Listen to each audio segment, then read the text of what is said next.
बारे में जो है वो पढ़ेंगे, ठीक है।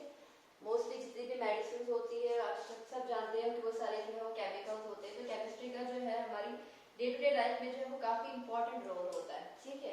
बहुत सारे जो आपके पास ड्रग्स होते हैं, मेडिसिन होते हैं, वो सारी जो है वो केमिस्ट्री की ही देन है, ठीक। इसके अलावा आपके खाने में भी केमिस्ट्री का जो है वो बहुत इंपॉर्टेंट रोल होता है। डे टू डे लाइफ में केमिस्ट्री का बहुत इंपॉर्टेंट रोल होता है। आप सुबह से शाम तक जो भी चीजें करते हो, जो भी चीजें इस्तेमाल करते हो, ठीक है, या जो भी ड्रग्स आप लेते हो, खाना आप लोग खाते हो, हर एक फील्ड में जो है वो केमिस्ट्री का जो है वो रोल होता ही होता है, ठीक है। तो एक काफी इंपॉर्टेंट सब्जेक्ट है केमिस्ट्री। तो हम सबसे पहले जो केमिस्ट्री एवरीडे लाइफ में मैं सिंपल जो है वो टॉपिक्स के ऊपर आती हूँ। सिलेबस पे जो जो आपका मेंशन है, जो जो ड्रग्स मेंशन है, उसका हम थोड़ा सा जो है वो आउटलाइन देखेंगे हर एक ड्रग्स के बारे में। जो पहला ड्रग आपके सिलेबस में है वो है एंटीपायरेटिक्स, ठीक है। एंटीपायरेटिक्स क्या होते हैं? एंटीपायरेटिक्स ऐसे केमिकल्स होते हैं जो बॉडी का टेम्परेचर कम करने के इस्तेमाल में लाते हैं। आपको बुखार होता है, आपको मेडिसिन दी जाती है, आपको पैरास्टामोल दिया जाता है, आपको एस्प्रिन वगैरह दी जाती है, वो जितनी भी आपके पास मेडिसिन होती है वो सब किस में आती है? आपके एंटीपायरेटिक्स में आती है। तो आपका एंटीपायरेटिक्स क्या होते हैं? ये होते हैं chemical substances which are used, the chemical substances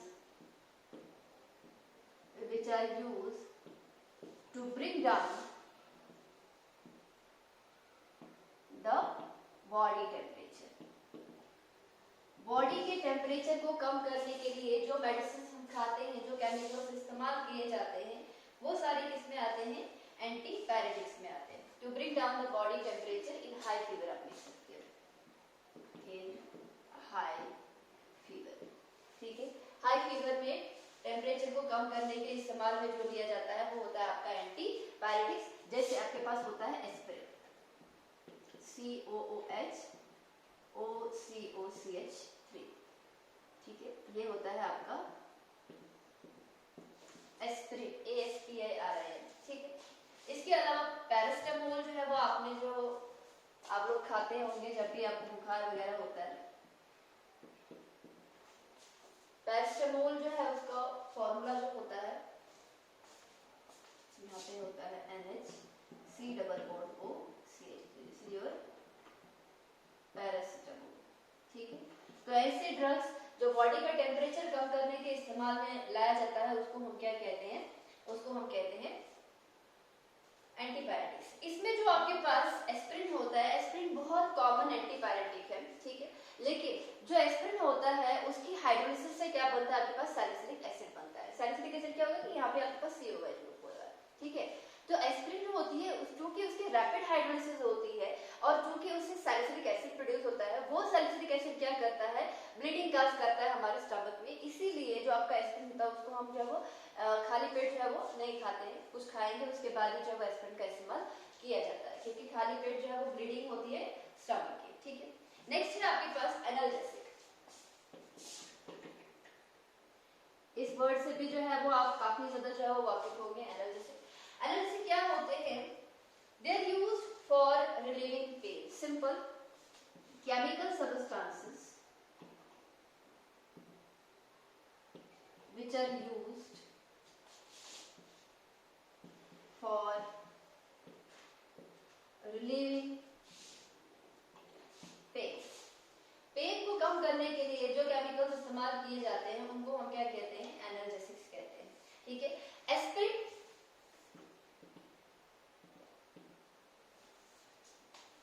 and एनाल्जेन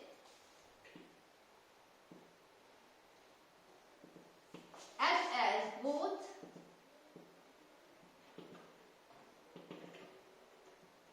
antipyretics and analgesic। जो आपका एस्पिरिन होता है, एनाल्जेसिक होता है, वो एंटीपायरेटिक भी होता है और आपका जो है वो एनाल्जेसिक भी होता है। एक चीज और याद रखना, जो आपका एस्पिरिन होता है वो हार्ट की डिजीजेस को भी जो है वो कंट्रोल करता है, ठीक है। और ये दोनों क्या करते हैं? They cause immediate relief from pain and fever.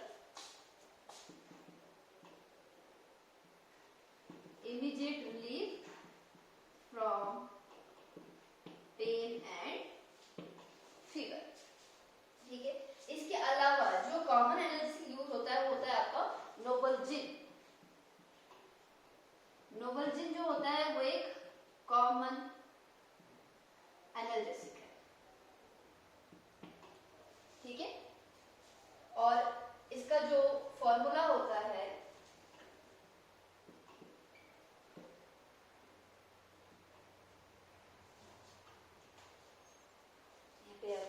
C6H5, ठीक है, N के साथ। यहाँ पे आपका डबल बॉन्ड होता है, इस साइड आपका CH3 ग्रुप होता है,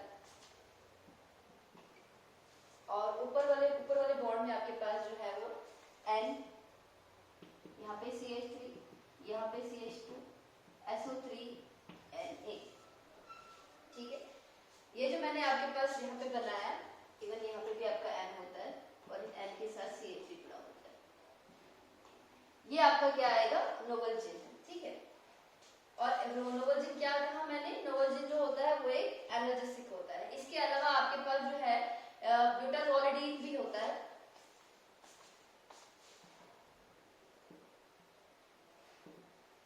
ये भी एक अच्छा एनाल्जेसिक जो है वो इस्तेमाल होता है, ठीक है। बहुत सारे जो आपके पास ड्रग्स होते हैं, जैसे आपके पास मॉर्फिन होता है, हेरोइन होता है, ठीक है, वो सारे भी जो है वो एक्ट करते हैं एज एनाल्जेसिक्स, ठीक है। नेक्स्ट हम बात करेंगे एंटीसेप्टिक्स के बारे में।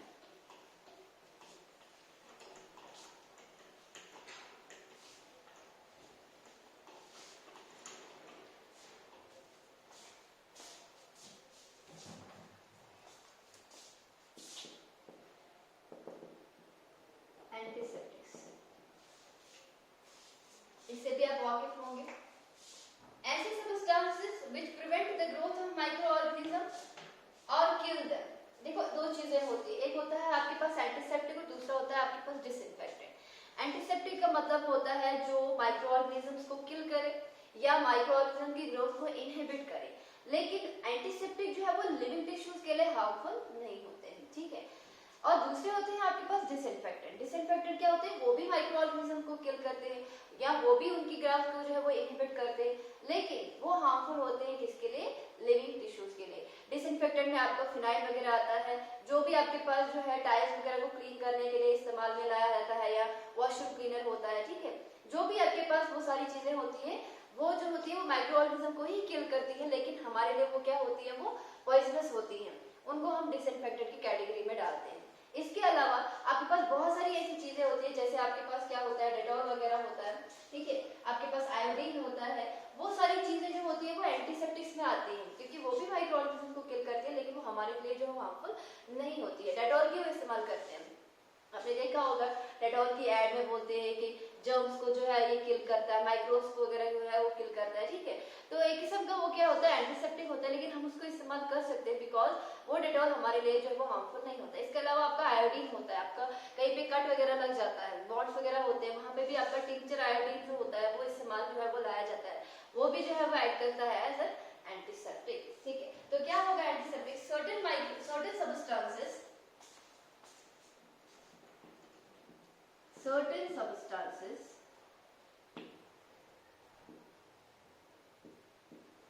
which inhibit the growth of microorganisms or kill them but are harmful to the living tissues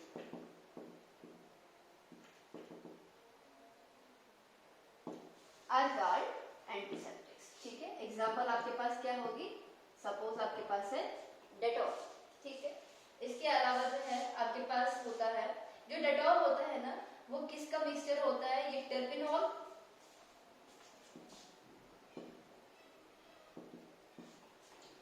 Dettol is a mixture of chloroxylenol,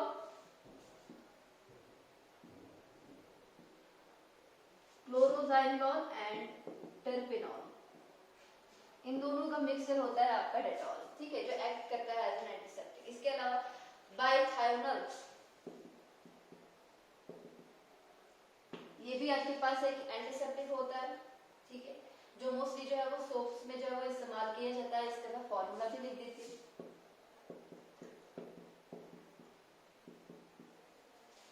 दो बेंजीन रिंग सल्फर के साथ जुड़ी हुई, यहाँ पे आपका क्लोरीन, इधर आपका क्लोरीन, यहाँ पे आपका क्लोरीन, यहाँ पे आपका क्लोरीन, इधर आपका OH और यहाँ पे भी आपका OH होगा, ठीक है। इसके आयोडीन जो होता है वो टिंचर आयोडीन की फॉर्म में जो है वो हम इस्तेमाल करते हैं। टिंचर आयोडीन का मतलब क्या होता है, ये होता है 2 to 3% of iodine solution in alcohol water।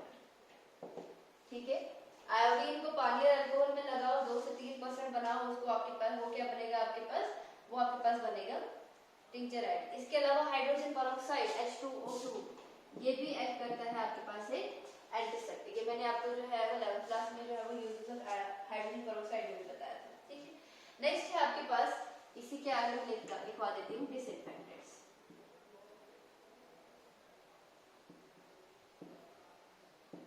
इसकी डेफिनेशन यहीं से लिखो, यहाँ पर आप जो है हार्मफुल नहीं लिखोगे, सॉरी बट आर नॉट लिखना है। यहाँ पे जो आपका एंटीसेप्टिक होता है वो जो है हार्मफुल नहीं होता है लिविंग टिश्यू के लिए। Certain substances which inhibit the growth of micro organism और kill them but are not harmful to the living tissue are called antiseptic. यहाँ पर क्या लिखोगे, यहाँ पर हम लिखेंगे सर्टेन सब्सटेंसेस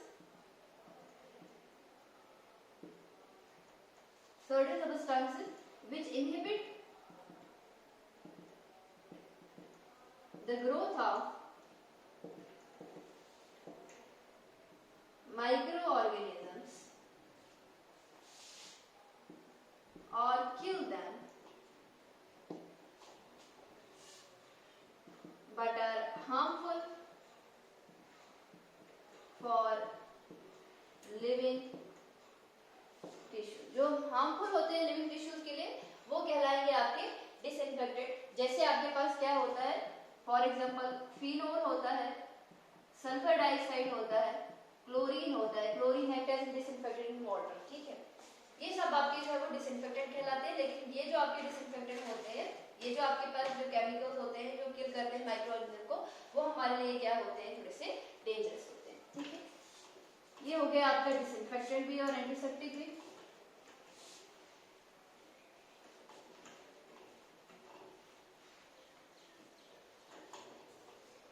नेक्स्ट है आपके पास ट्रांक्युलाइजर्स।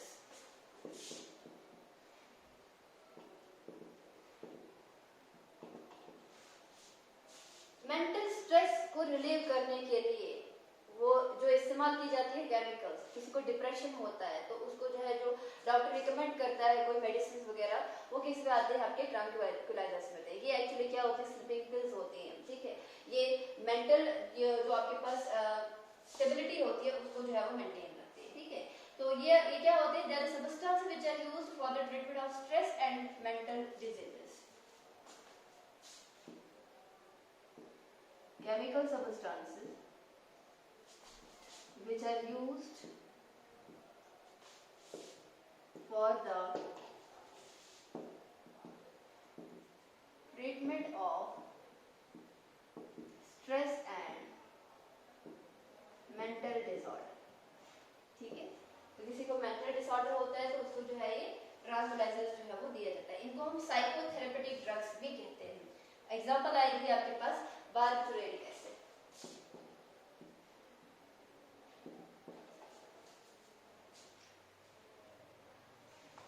बार्बिटूरिक एसिड, इसका मैं फॉर्मूला भी जो है वो बना देती हूँ।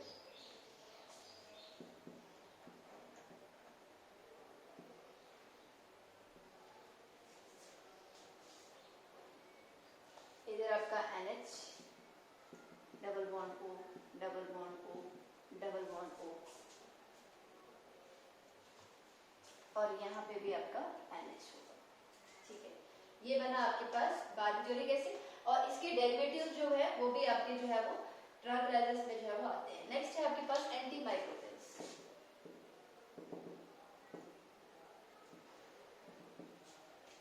एंटीमाइक्रोबियल्स क्या होते हैं, they are the drugs which cure the diseases caused by microorganisms and bacteria and viruses। Drugs which cure the diseases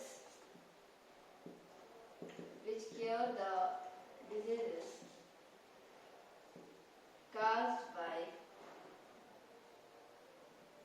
microorganisms bacteria and virus. I guess ये आपके सिलेबस में नहीं है तो इसको मैं जो है वो ज्यादा नहीं कर रही हूँ, ठीक है। तो ऐसे ड्रग्स जो बैक्टीरिया वायरस से जो है डिजीज होती है उनके लिए जो आपके पास ड्रग्स होते हैं उनको हम एंटी माइक्रोबियल्स कहते हैं। नेक्स्ट है आपके पास एंटीबायोटिक्स।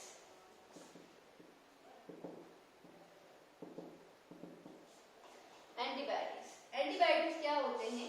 ऐसे सब्सटेंसेस जो माइक्रो ऑर्गेनिज्म से ही निकाले जाते हैं और माइक्रो ऑर्गेनिज्म को ही किल करने के लिए जो है वो इस्तेमाल किए जाते हैं, वो होते हैं आपके पास एंटीबायोटिक्स, ठीक है। So they are the chemical substances which are produced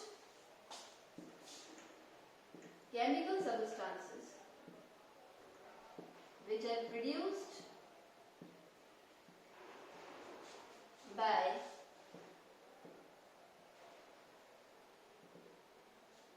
microorganisms and are capable of destroying other microorganisms and are capable of destroying other microorganisms। ऐसे केमिकल्स जो एक माइक्रो ऑर्गेनिज्म से जो है वो निकाले जाते हैं और दूसरे किसी माइक्रो ऑर्गेनिज्म को जो है वो किल करने के इस्तेमाल में लाए जाते हैं, उनको हम क्या कहते हैं? एंटीबायोटिक्स कहते हैं, ठीक है। जैसे आपने पढ़ा होगा पेनिसिलिन के बारे में, जो पहला एंटीबायोटिक्स है वो आपका क्या था? पेनिसिलिन था। और ये कौन से जो है माइक्रो ऑर्गेनिज्म से निकाला गया था? From penicillin notatum. पेनिसिलिन एक माइक्रो ये एक एंटीबायोटिक्स है जो किससे निकाला गया था? पेनिसिलिन नोटेटम से। जो आपके पास एंटीबायोटिक्स होते हैं वो दो तरीके के होते हैं। सबसे पहले तो हम देखेंगे यहाँ पे बैक्टीरिसिडल एंटीबायोटिक्स। बैक्टीरिसिडल BACTERICIDAL बैक्टीरिसिडल माइक्रो ऑर्गेनिज्म क्या होते हैं? जो किल करते हैं माइक्रो ऑर्गेनिज्म्स को। Kill the micro organisms in the body. Example आपके पास आएगा पेनिसिलिन, ठीक है। दूसरा होता है आपके पास बैक्टीरियोस्टैटिक एंटीबायोटिक्स।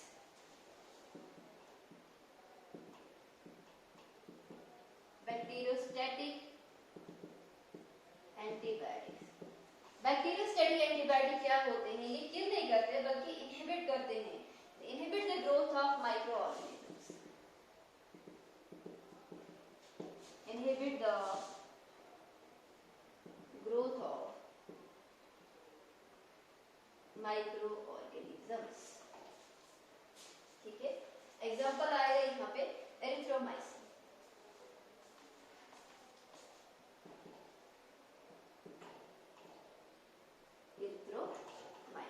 ठीक है।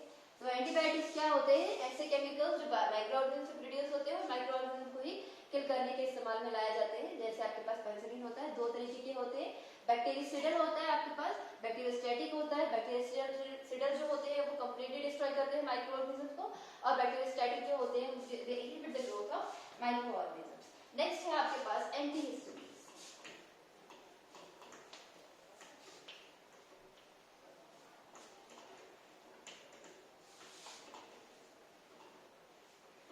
हिस्टामिन क्या होता है? एक एमाइन होता है, नेचुरली हमारे हर बॉडी टिश्यू में जो है वो पाया जाता है, ठीक है। उससे कभी कभी कुछ एलर्जी होती है, ठीक है, हिस्टामिन से।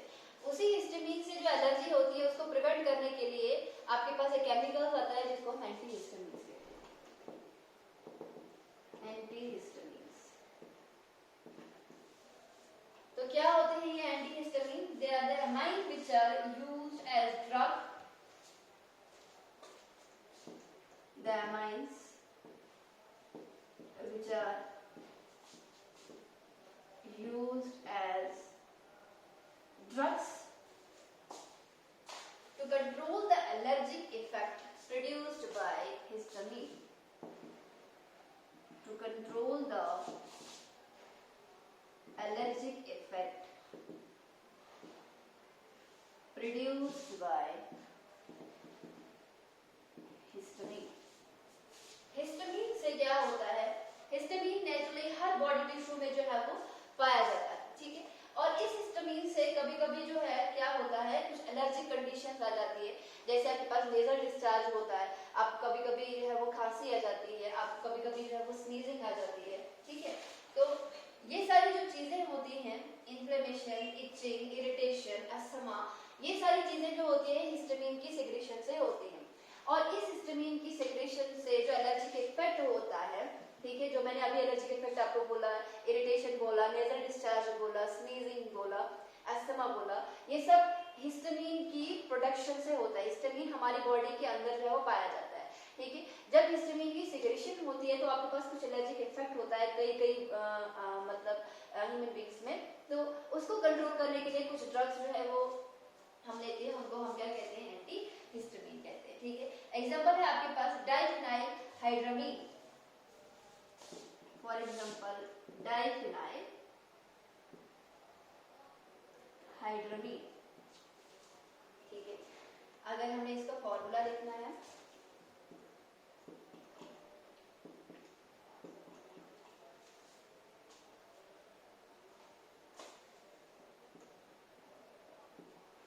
CH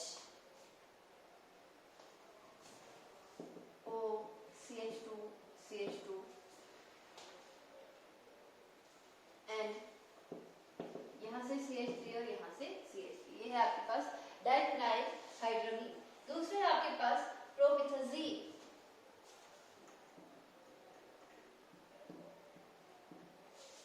ये एक ड्रग है आपके पास, इसका नाम ये है। सेकेंड है आपके पास प्रोमिथाजीन। प्रोमिथाजीन जो है उसका फॉर्मूला कैसा होता है, 2 बेंजीन रिंग्स होती है,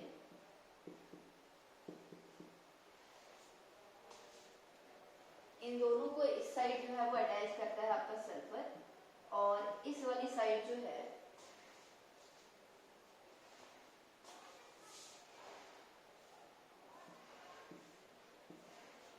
N,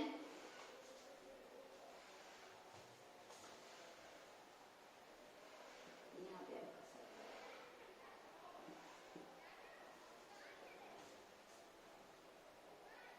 फिर आएगा आपके पास CH2 CH CH3, CH के आगे जो है वो N है, CH3 और CH3, ये आया आपके पास प्रोमिथाजीन, ठीक है। ये दोनों केमिकल जो होते हैं ये एक्ट करते हैं एज एंटीहिस्टामिन्स, ठीक है।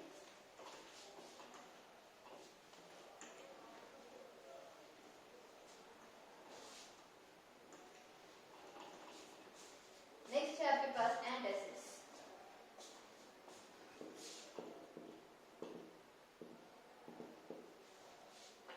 स्टमक में होता है HCl, कभी कभी जो है वो HCl की क्या होती है, एक्सेस ऑफ सेक्रेशन होती है, जिसकी वजह से क्या होती है, एसिडिटी होती है, ठीक है। इसी हाइपर एसिडिटी को कंट्रोल करने के लिए, पीएच को बढ़ाने के लिए हम बाहर से कुछ चीजें लेते हैं, ठीक है, उनको हम क्या कहते हैं, एंटासिड्स कहते हैं। तो एंटासिड्स क्या होते हैं, the substances which remove the excess acid in the stomach, substances which remove the excess acid in the stomach, which remove the excess acid in the stomach and raise the pH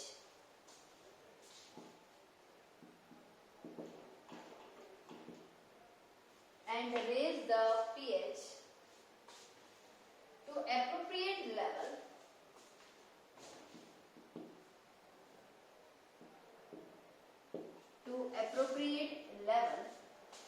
are called antacids, ठीक है। जो pH को बढ़ाते हैं, access of acid को remove करते हैं, उनको हम क्या कहते हैं, एंटासिड्स कहते हैं। इसको हाइपर एसिडिटी को ट्रीट करने के लिए हम काफी सारे एंटासिड इस्तेमाल करते हैं, जैसे आपके पास कैल्शियम कार्बोनेट है, आपके पास मैग्नीशियम हाइड्रोक्साइड है, आपके पास सोडियम बाइकार्बोनेट होता है, आपके पास एल्युमिनियम हाइड्रोक्साइड होता है। ये सब जो होते हैं एंटासिड्स कहलाते हैं। ये हम in the form of tablets खा सकते हैं और in the form of oral solution जो है या एक्वा सस्पेंशन में भी जो है वो खा सकते हैं। इसके अलावा रिसेंट ईयर में क्या होता है, ओमिप्राजोल, ये भी आपके पास एक एंटासिड जो होता है लिया जाता है, ठीक है। इसके अलावा लेंसोप्राजोल,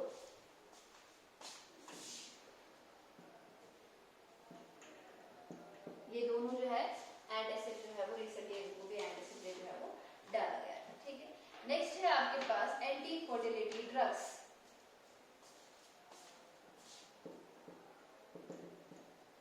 एंटी फर्टिलिटी ड्रग्स, ऐसे chemicals which are used to check pregnancy, the chemicals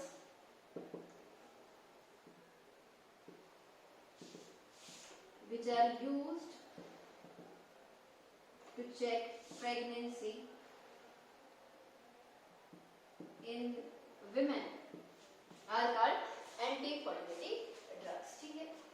तो बर्थ कंट्रोल पिल्स जो है वो इसमें आती हैं। ये एक्चुअली जो है वो फीमेल साइकिल होता है, मेंस्ट्रुअल साइकिल, उसको चेक करता है। इसके अलावा ओवुलेशन को जो है वो चेक करता है। बहुत सारी जो कॉन्ट्रासेप्टिव पिल्स होती है, दैट इज बर्थ कंट्रोल जो पिल होती है, उसमें क्या होता है आपके पास नॉर्थेंड्रॉन होता है,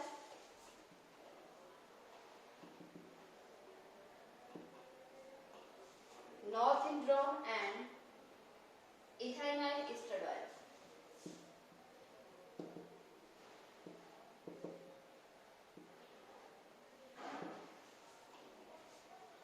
ये दोनों जो होते हैं ये मोस्टली किस में पाए जाते हैं? इन कंट्रासेप्टिव पिल्स, जो कि एंटी फर्टिलिटी ड्रग्स होती है, ठीक है। एंटी फर्टिलिटी ड्रग्स के बाद जो है वो बात करते हैं आर्टिफिशियल स्वीटनिंग एजेंट्स। मेडिसिन वाली चीजें खत्म, आप खाने की तरफ आते हैं।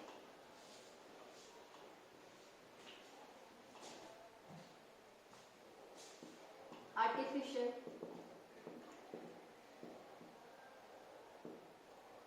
स्वीटनिंग एजेंट, जो शुगर होता है वो नेचुरल स्वीटनिंग एजेंट होता है, लेकिन अब जब आप एक्सेस ऑफ शुगर खाते हैं तो आपके पास बहुत सारी ऐसी डिजीजेस होती है, जैसे आपके पास डायबिटीज होती है, ठीक है, आपके पास ओबेसिटी होती है। ये सारी चीजें जो होती है ये क्या होती है? By means of excess consumption of sugar, ठीक है।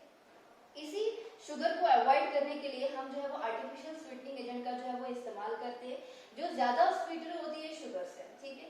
और ये जो आपके पास आर्टिफिशियल स्वीटनिंग एजेंट होती है ये नॉन न्यूट्रिटिव होती है, ठीक है, और ये एज अ सब्स्टिट्यूट जो है वो यूज होती है इन प्लेस ऑफ शुगर। जैसे आपके पास क्या होता है? सैकरेट, आर्टिफिशियल स्वीटनिंग एजेंट से नाम से है as a substitute of sugar, हम बोल सकते हैं they are the substitute of sugar. Sugar की जगह जो है हम इनका इस्तेमाल जो है वो करते हैं। ये नॉन न्यूट्रिटिव होती है, कोई साइड इफेक्ट नहीं होता है इनका, आपके पास कोई भी आपके पास एक्सेस चीज, एक्सेस शुगर जो है वो कंजप्शन नहीं होता है, जैसे ओबेसिटी वगैरह जो है ऐसी शुगर से होती है, इनसे ये वाली प्रॉब्लम्स जो है वो नहीं होती है। मोस्टली बेवरेजेस वगैरह जो है जो आपकी सॉफ्ट ड्रिंक्स होती है वहां पे इस्तेमाल किया जाता है, ठीक है। एग्जांपल आपके पास है सैकरिन, इसके अलावा साइक्लोमेट्स, ये दोनों जो होती है ये एक्ट करती है आर्टिफिशियल शुगर, ठीक है। नेक्स्ट हम बात करेंगे एंटीऑक्सीडेंट के बारे में। एंटीऑक्सीडेंट आपने 10th क्लास में भी पढ़ा होगा, जो प्रिवेंट करता है रेंसिडिटी को। In order to prevent rancidity, rancidity का मतलब खाने का खराब होना, oxidation of food. In order to prevent rancidity antioxidants are added to fats and oils. Antioxidants are added to fats and oils, ऐसी चीजें जिसमें फैट्स एंड ऑयल होती है, अगर आप उनको बहुत सारे टाइम ऐसे ही रखते हो तो उनकी क्या होती है, उनमें से बदबू वगैरह आ जाती है। उस प्रोसेस को हम रेंसिडिटी कहते हैं। उस रेंसिडिटी को प्रिवेंट करने के लिए हम खाने में क्या डालते हैं? एंटीऑक्सीडेंट्स डालते हैं, ताकि आपके खाने में जो फैट्स एंड ऑयल है उनकी ऑक्सीडेशन ना हो। वो रेंसिडिटी इस वजह से होती है बिकॉज खाने का क्या जो आपके पास फैट्स एंड ऑयल होती है उनकी क्या होती है? ऑक्सीडेशन होती है। और उस ऑक्सीडेशन प्रोडक्ट से जो ऑक्सीडेशन से आपके पास ऑक्सीडेशन प्रोडक्ट्स बनते हैं उनकी जो स्मेल होती है बहुत ज्यादा गंदी होती है, ठीक है। तो अगर हम खाने में जो फैट्स एंड ऑयल है उनमें अगर हम क्या डालें, दैट इज खाने में अगर हम एंटीऑक्सीडेंट्स डालें तो उससे जो है जो फैट्स एंड ऑयल है उनकी ऑक्सीडेशन को हम रोक सकते हैं। इसी चीज को हम क्या कहते हैं? एंटीऑक्सीडेंट। जो खाने में ऐड किए जाते हैं ताकि उनकी रेसिडिटी को प्रिवेंट कर सके, उनको हम एंटीऑक्सीडेंट्स कहते हैं। जैसे आपके पास होता है BHA, that is butylated hydroxy aniso, ये आपके पास क्या होता है, एंटीऑक्सीडेंट होता है। इसके अलावा जो आपका विटामिन ई होता है वो एक नेचुरल एंटीऑक्सीडेंट है, ठीक है। जो आपका विटामिन ई है वो एक नेचुरल एंटीऑक्सीडेंट, ठीक है। तो आज के लिए जो है वो काफी है। आपके इस वाले यूनिट में खाली आपके पास सोप्स एंड डिटर्जेंट बचा है, उसका क्लीनिंग एक्शन बचा है, वो आपने आपके 10th क्लास में भी पढ़ा होगा, तो मैं दोबारा आपको रिपीट नहीं करने वाली।